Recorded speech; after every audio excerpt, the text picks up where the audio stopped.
My name is Gerardo, and I've decided to tell my story on a larger scale and on this platform. So, I was born in downtown LA. I have four brothers. I was raised by my mother and my grandmother, right? I remember from early on wanting to fit in. I remember from early on wanting to be loved. I remember from early on, my first addiction was love and attention, and I was willing to go to any length to get that love and attention, right? Which caused me to get hurt so many times, right? Um, Growing up in downtown LA, like, was not easy, not knowing where I fit in. I remember being a kid and going through the abuse, right? At 6 years old, my first abuser was my older brother.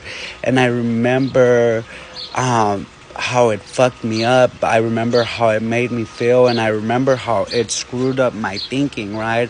I thought that that's what I was supposed to be doing, right? Because my older brother was doing these things, or having me do these things, and it normalized the fucking behavior. My mom did the best she could. The abuse took place when my mom had to take care of my grandmother or take her to the hospital.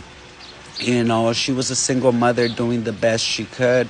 So when my grandmother would get sick, my mom would have to take her to the hospital, and she would leave us with our older brother.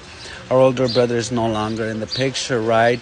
So after those instances, or those first times that the abuse took place, it was almost like my brother, also thought it was okay. And I think he himself was a victim. He himself was a broken human being. He himself had a lot of fucking issues that he never dealt with. I remember other kids in the building tried doing the same thing to me, and I was a child. I didn't have a voice. I couldn't fight back.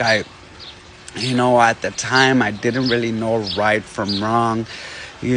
So, anyways, my brother ends up leaving with his dad, and then my mom ends up leaving to Mexico, right? So, I was left with my grandmother. And remind you, my first addiction was love and affection. Always craved love, always craved affection, always felt empty inside for one reason or another.